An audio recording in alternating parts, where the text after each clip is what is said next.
date, and thanks, Tony, for the introduction. Now I need to go backwards to go forwards. Okay. So what I wanted to just kind of start out with is take a look at this map across Nevada, and the dots on the map represent about 80 current habitat projects that we are either managing or contributing funds to or contributing equipment to or making some sort of meaningful contribution to. And I only put those because that's what's going on today. NEPA has been completed. We have no more hurdles. I'm not showing you all the projects that we've completed to date. I'm not showing you the huge number of projects that we have in the pipeline. So there's about 80 projects there. I didn't put different sized dots to represent different acreage because that sort of takes away from some of the importance of some of the potentially smaller projects. For example, on one of the allotments that the Boyces have, we had about an acre fencing project around a spring and then run the water off and created a trough outside the spring. So that's an acre project, but it has an enormous impact on anything that relies on that riparian vegetation. And if we look over here in kind of out in White Pine County in Ely, we've got some chaining projects over here that are 15, 20, 30,000 acres. So I didn't want to put different sized dots to represent the different spatial expanse because it takes away, I think, some of the importance. But these are what I'm kind of, and I apologize, I thought the colors would show up a little bit better. There are post-fire seedings, PJ removal via chaining, which is take two large tractors and put a boat anchor chain between them and you drive across the landscape. We have hand crews and mastication type projects on PJ. We have spring restoration. Then I have another category which includes some research projects. It includes a variety of just different sorts of things. But kind of the point of this was to show we're involved in an awful lot of project work, and our role, our being Indow's role in projects has really, I think, changed a lot over the past several years. We are now managing for the BLM, not so much for the Forest Service yet, but we're moving in that direction. They are running money through us to manage projects on the ground because, and I'll give you the example in the pine nuts in a little bit, there's an upcoming project where the BLM had allocated about $380,000 for X acres, and I was able to get bids. We were able to do the project for $270,000 and then take that additional $100,000 and put it elsewhere. So the BLM is beginning to understand that using us as a primary resource for doing their contracting, for doing the actual project implementation and management gets us more acres treated. It's getting us a lot more on the ground type work. So our role has really changed. I think that's good because it gives the state a much bigger seat at the table. They engage us, they being BLM in particular, the Forest Service too, engage us at the outset of any project now, just about, not every single project, but the vast majority. So we are really upping our status in terms of how we influence project work that's going on across a lot of the BLM jurisdictions and the Forest Service. So that's just it just gives you an idea. And again, I focused on northern Nevada here. There are projects in southern Nevada, but I just kind of more or less stopped somewhere on the edge of the sagebrush just to show the enormous of things that we're doing. I don't include any guzzler projects on this map. This doesn't include our emergency wildfire work, so that's a separate situation where when a fire occurs and the BLM needs something to help them implement the seeding, we'll step up with money or a piece of equipment or a helicopter or something like that. And we have a lot of projects that are in the planning pipeline right now. So here's one of the things, and this Tony alluded to this, the green dots, and it's not really that important that you can see everything, but you'll notice that there are clusters of these green dots around some of those project sites. That's where I am putting this pretty extensive vegetation monitoring protocol on the ground, and we go out and collect data prior to treatments. We collect in areas that will be treated and non-treated areas, and then they do the treatments. We come back and collect post-treatment so we can look at, was the project effective? Did we allocate our resources well? What could we have done differently, and what will we do differently on the same ecological site somewhere else so that we can take the $300,000 that we had and make sure we do a better job with it? Or did we do exactly what we said we were going to do, and by gosh, we need to repeat that? So the monitoring this endless data collection. It has a specific purpose, mainly to allow us to spend money better. So I'm going to focus down here on the pine nuts for a variety of reasons. It's in bi-state sage-grouse, so it clearly has a pretty prominent political place. It has a number of big game species. In particular, bear has there's quite a political, issue around bears, and that's one of the ranges that we have bears in. Sage-grouse, we had in this northeast end, there were several active wrecks, and in 2007, the Adrian fire burned in an area that's very dry, and that area has not recovered well, so many of those wrecks have had zero attendance since that Adrian fire. We do have the active wrecks that are left are up here.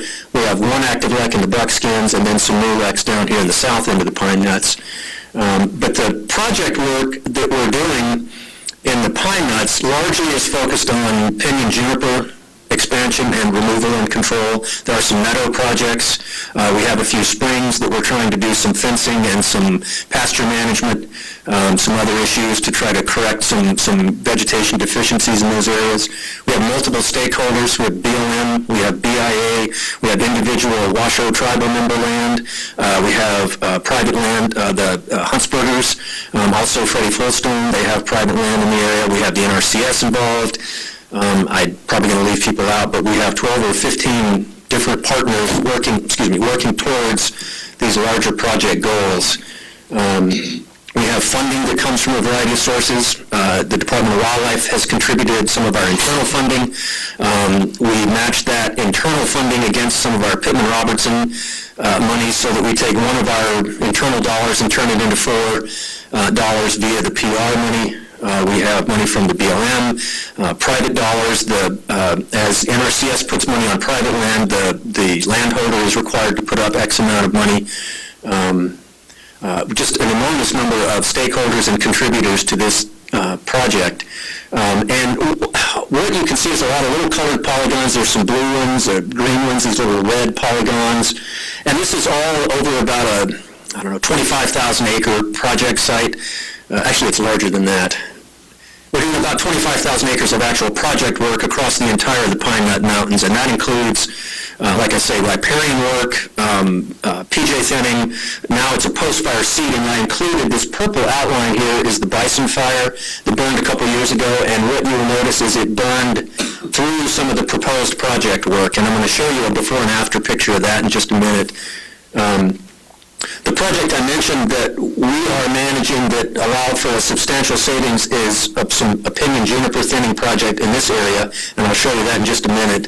I'm sorry, it's the green polygon, I apologize. And that's in Mill Canyon for those that are familiar with the pine nuts.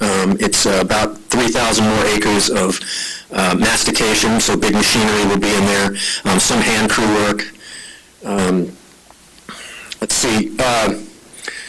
Some of the other issues that we're working on, those red polygons in the north and the west of the mountain range, this is some project work. We applied for a National Fish and Wildlife Foundation grant a couple of years ago, and the grant was specifically focused on birds that are not sage-grouse.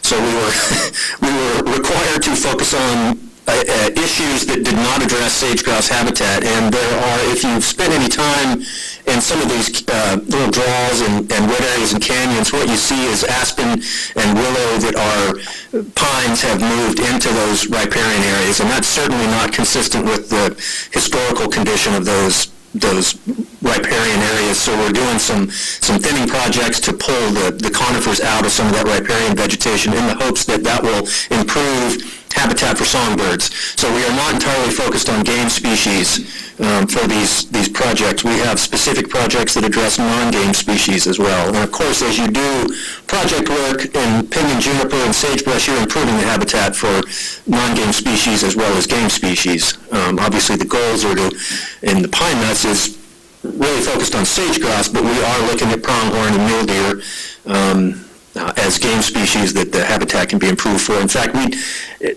you'd have to go out here on the ground and walk around, but NDOW did a chaining in this area in the 50s, and I was able to dig up some documentation, and it was pronghorn, largely a pronghorn project. Churchill Canyon is right here, and That was a population that was of concern at that point, apparently. I just don't know how I was able to find those records because a lot of that stuff just doesn't exist anymore. But so the point is that we are managing these habitat projects really differently. We're really pulling together multiple stakeholders. We're really trying to engage as many people as we possibly can, get as much input as you possibly can get to get the best big picture project you can moving forward on the ground. And you don't always agree with everybody you're sitting around the table with, and that's fine. Sometimes it makes the planning a little more difficult because I certainly have my opinions. But, like I tell my crews that Tony alluded to, you do need to go out there and meet other people because my opinions are just that. They're only mine, and you need to get you need to get the truth from other people too. So this, now what I'm showing you is the same map, except I've put about 1,000 more dots on this map. And what I've put in here, there's some long transects the Great Basin Bird Observatory has put in prior to the treatments to look at what was the condition of songbird populations prior to these treatments. These green dots that showed up all along here are, that's collaring information on sage-grouse movements across the landscape. There are about 1,000 little dots, and that's where Mike's crews have put vegetation monitoring on the ground. And one of the points I wanted to make with this is if you notice all these green dots line up really well with where all the vegetation treatments are taking place. So what we've done is instead of just collecting sage-grouse information and having a bunch of sage-grouse information, we've taken it and we've put it specifically into where do we need to put these vegetation treatments on the ground. Where will we get the most bang for our buck? Where is the sage-grouse most likely to have the most improvement in habitat? So we're trying to take all of our monitoring information and really put it into specific project design. We're not just collecting information for the sake of doing it. And I made a little list over here of kind of who's involved in who the major players are in terms of collecting all that information. And I think the one thing that sticks out there is the Department of Wildlife is we are front and center involved in everything that's taking place down there. But I think this just demonstrates what we are trying to do. Now, I'm not suggesting that we rigorously monitor every single project we do across the landscape. There's not enough time and money to do that. We have to pick representative projects at representative ecological sites and make sure that we monitor those well and then take that information to another project, and maybe we can't do the monitoring there, but that's fine. We think we understand pretty well what's going to take place. So I just want to show you some pictures. This is one of our plots that was going to be a pinyon juniper treatment, but the bison fire took care of all of that for us. And here's our pre-treatment transect for one of the transects at that site, and here's what it looks like this year. This was about a month ago when the crew was out there.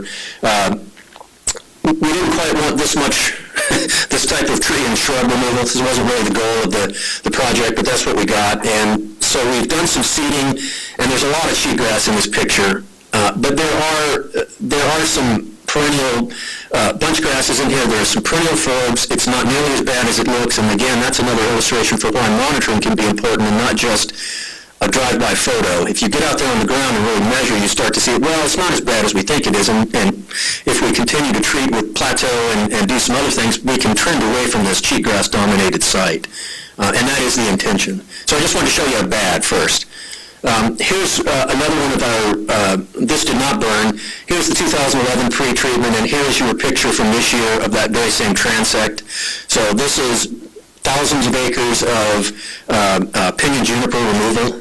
And this is one of the sites that, based on the vegetation data and the sage-grouse movement data, that we knew would be really important to the north-south movement of the birds that are left in the pine nuts. Very preliminary results suggest an increase in perennial grass cover after the PJ removal, but that's preliminary. We're also in several years of droughty conditions, so I would hesitate to make any kind of a firm conclusion on the direction the vegetation is going to go.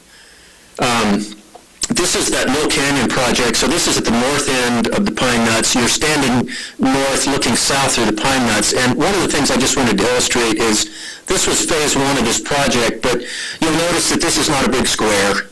We didn't put a chain between two tractors and just drive it straight and then turn 90 degrees and drive it straight. The goal of projects now is to try to mimic fire. where you can make it look like a project that would have had some sort of natural look to it. Presumably that's going to be, we think that's better. And the new phase of this project will be taking place just off to the left of the picture here. And that work is under contract and can begin, they might be out there today. They were going to be out there fairly soon getting started on that work. So that's really what I wanted to present, was just a kind of an overview and a little bit of specifics on one project. And I would entertain any questions that anybody had, and I very much appreciate the opportunity. Questions for Mr. Chairman? I got one. Commissioner? Mr. Chairman, you mentioned that maybe next time you do a presentation, maybe cover the lower third of the state where a couple of us are from, or at least represent, so we can tell our constituents that there's stuff going on down there too. Thanks. Commissioner McMansion? Thanks, Mr. Chairman. So during the WAFLA conference, there was a presentation. Tony, maybe you can help me out with a little bit, but one of the presenters was talking about the the NEPA process. I mean, it's a load for sure. And one of the things that they've been doing is try to have these shelf-ready projects. So they've been going out not for individual projects, 100 acres here and 10 acres there, but going out and doing these, huge batches of NEPA projects. Is that how you guys have been approaching this, or? Mr. Chairman, Commissioner McNeese, that's exactly what we're doing now, and that's really the best example of that is the Utah Watershed Restoration Initiative and the Partners for Conservation Development there. They really set the bar high for clearing 500,000 acres and then establishing how you are going to affect that 500,000 acres of change with 10 different treatment types over 10 years. And that's what the Nevada BLM and to some extent the Forest Service is starting to do. Look at big landscapes, get the NEPA done for the big landscape, and then bite off the individual pieces because that, if you do a 700,000 acre EA, doesn't take much longer than 70 10,000 acre EAs, or it actually doesn't, I'm sorry, I said that backwards. One big EA takes very little time compared to a whole lot of small EAs, and it's ridiculous to keep doing business that way, and Nevada's they're really starting to look at it exactly as you described, which is really encouraging. Yeah, that is encouraging. It lets you, so that the resources, when they're available, you're ready to go. Right, exactly. Yeah, very good. Yeah, just to follow up on that, I think the Carson District BLM had actually put the Pine Nut Restoration Project in one EA, and it's like a 10-year time frame for the 25,000 acres. Lee, I just had a couple questions for you. In the Pine Nuts, you mentioned a couple private landowners. Have you talked at all with Bentley? I'm sorry, Mr. Chairman, yes, we are doing a project right now on Bentley's private land. It's just to the west of the crest. I apologize for not mentioning that. Yes, okay. We are partnering with them. Because I think they're looking at some potential down-the-road land exchanges and things of that nature, right. Which leads to my next question. Have you had any discussion or similar presentation with Douglas, Carson, or Lyon Cabs? I have not. Okay. Maybe just a recommendation, because I know those county advisory boards are all very interested in what's going on in the Pine Nuts, and they might be able to help contribute in some way. And then I believe I've seen an email here recently on an Intermountain West joint venture tour that'll be going on August 28th. Do I have that date right? I don't remember the date, Mr. Chairman, 25th, but I had planned to attend that field trip. Right. I was just giving a shameless plug if anyone happens to be interested, because I know I am. Additional questions? Yep, Commissioner Bliss. Yeah, this is more just a comment, but first of all, thank you for you and your staff for all the hard work and getting this done, and continuing to work on it. Our landscape needs maintenance. It's a benefit to countless creatures, from big game to non-game, even fire, future fire. It's fantastic. I'm familiar with the work that's been done in Eureka County. It's kind of in my backyard there, pretty close. I see a lot of the projects from my place, and the benefit that has brought, the grasses that's come into some of those areas, the sage grass that are now using some of that ground as a lek that historically wasn't there. There was quite a few birds in one of those spots, and it was neat to see. And for a long time, people talked about doing this, and we need to do it, and to see it getting done, and to have you guys taking the lead and doing a lot of this stuff, I guess as Tommy Ford used to say, it kind of gives you a warm, fuzzy feeling, But it's good to see, and it makes me proud, and thank you. Mr. Chairman, Commissioner Bliss, I don't want to claim too much credit for the Eureka. I did participate, but Jake Tibbetts deserves a lot of credit for spearheading a lot of work in that part of the world, and, I don't want to take anything away from Jake. The guy's got a lot of energy, and he's a great guy to work with. Yeah, he is, and I've worked closely with Jake on some of it in the Eureka County CAB, push a lot, but working through you and getting matching funds and different things like that is why we were able to do the amount of work that was done in there. It was with your guys' help, and without without you guys working together so close and trusting each other to get the projects done and done right, it would never have happened. And so it was just a deal where two good groups of people got together with the same intentions to try to do good things for the landscape, and it did happen. So I hope that down the road that there's other counties or even CABs that could work with our area biologists and come up with some places and start that path, because it just doesn't happen overnight. It's a big process to get to that point, but if there's people that are willing to put in the groundwork, and it can be done. You just got to stick with it, and it can get done. There's proof of it. So, Mr. Chairman, Commissioner Bliss, a couple of examples. Corey Lytle out of Lincoln and Shane Bourne out of White Pine County both have spearheaded good habitat projects as well, and so there are other cabs and other places that are, I think, really stepping up to get involved. Additional questions or comments? Okay, seeing none, thank you, Mr. Turner. And what we'll do is we'll close agenda item 14, and before we get into 15, we'll take a break, and we'll reconvene back here at 9:50, so 10 to 10.